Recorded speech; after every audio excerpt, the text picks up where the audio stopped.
Истории инки из Лапландии. Сага о Чайви Луовда. Древнее пророчество. Часть 3. Черная вода Нижнего мира медленно поднималась, заполняя пещеру. Суолломадда подняла руку, и Нижний мир замер. Она позвала своих стражей памятью тьмы, и черные воды дрогнули. Перед ее троном черная вода поднялась выше, и в этой воде появились стражи. В этот раз они приплыли к ней. Черные щуки. Их тела текли как тени, гладкие и бесконечные, словно они были частью самой воды. Их глаза не отражали ничего, ни света, ни времени, ни жизни, только древнюю волю служить. Их было бесчисленно много, они двигались без всплеска, без звука, как единое живое течение, как мысль, которая еще не стала словом. Суолломадда посмотрела на них и сказала: «Вы знаете, что делать». Ее воля прошла сквозь воду. Это был приказ. Ее глаза вспыхнули глубинным ледяным светом. И в тот же миг вода и щуки исчезли. Ранним весенним утром 3 лебедя плыли по озеру Сиида. Белый лебедь подплыл к берегу и обратился в девушку. Саэлья запела свой йойк. Сначала тихо, почти как дыхание, потом глубже. Звук разливался над водой, поднимался в небо и возвращался обратно.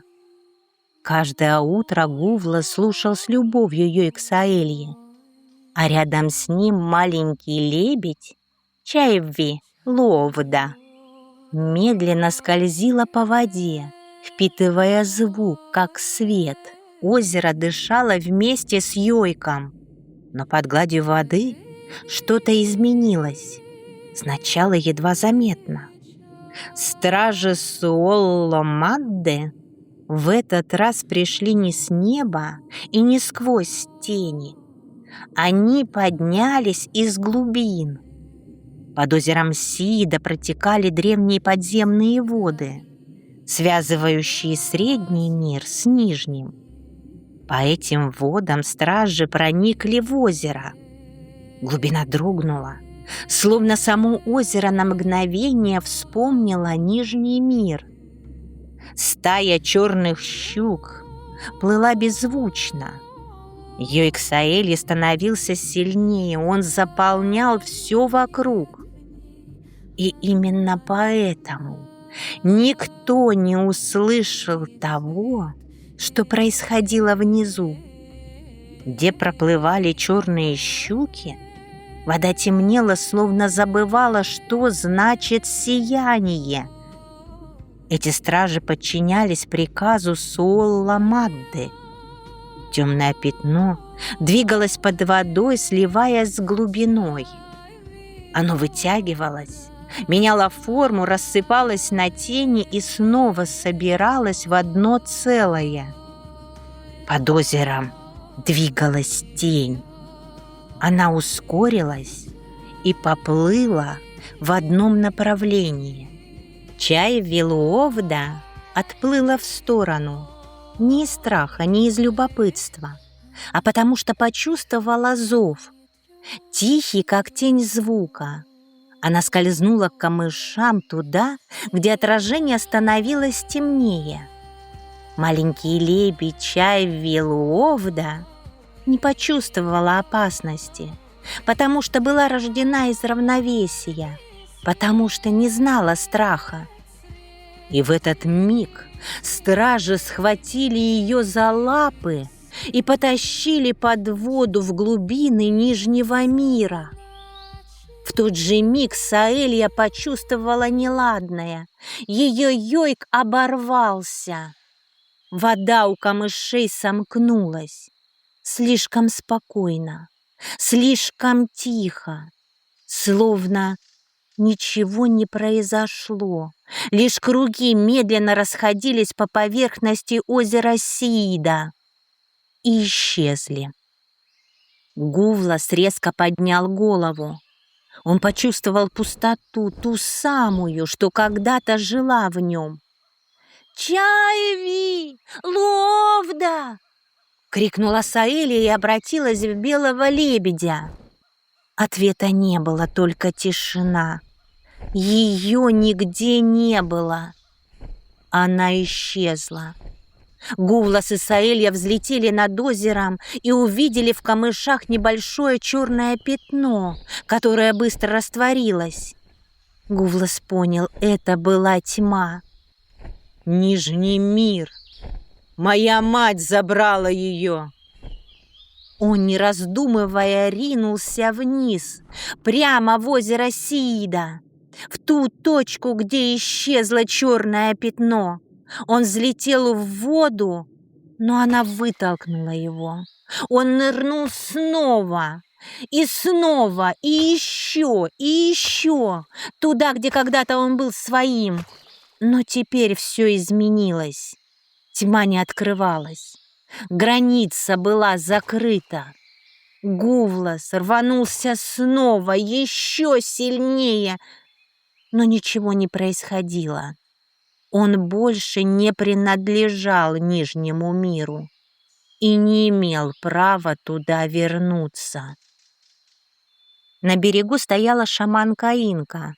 Саэлия и Гувлас подплыли к ней. «Граница нарушена», — сказала Инка. «Это путь испытания для всех 3 миров». «Я верну ее!»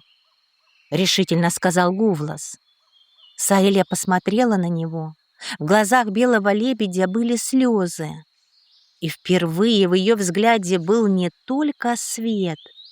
В нем появилась глубина. «Мы вернем нашу дочь! Я должен!» Снова сказал Гувлас. «Ты не можешь», — ответила Инка. «Ты выбрал свет, и свет принял тебя. Граница закрылась». Саэлия посмотрела на Инку и спросила тихо: «А я?» Шаманка покачала головой. «Ты — часть верхнего мира. Нижний мир не пропустит тебя, Саэлья.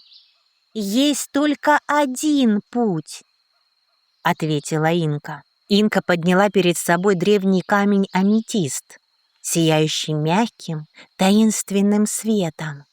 Этот камень был даром народа Чахкли. Они — хранители подземных лабиринтов, живущие глубоко под землей. Они слышат, как дышат сейды, и знают все подземные дороги. Когда-то Инка избавила народ Чахкли от духа холода. Их старейшина подарил ей этот камень. Аметист был не просто камнем. Он хранил в себе границу. Он помнил глубину. Он знал, как открываются дороги между мирами. Он покажет Инке дорогу в Нижний мир. От камня по озеру Сиида засияла фиолетовая дорожка. «Я спущусь в Нижний мир», — сказала Инка. «Я найду Чайви Ловду. Скажи ей, что мы любим ее», — сказала Саэлья. Инка кивнула. «Я скажу». Инка сделала еще шаг и провалилась. А где-то глубоко под землей Чайви Ловда плавала в подземных водах Нижнего мира. И в ее глазах не было страха. Рядом с подземным озером стояла Суолло-Мадда и смотрела на свою внучку. «Значит, ты и есть новое равновесие», — тихо сказала она.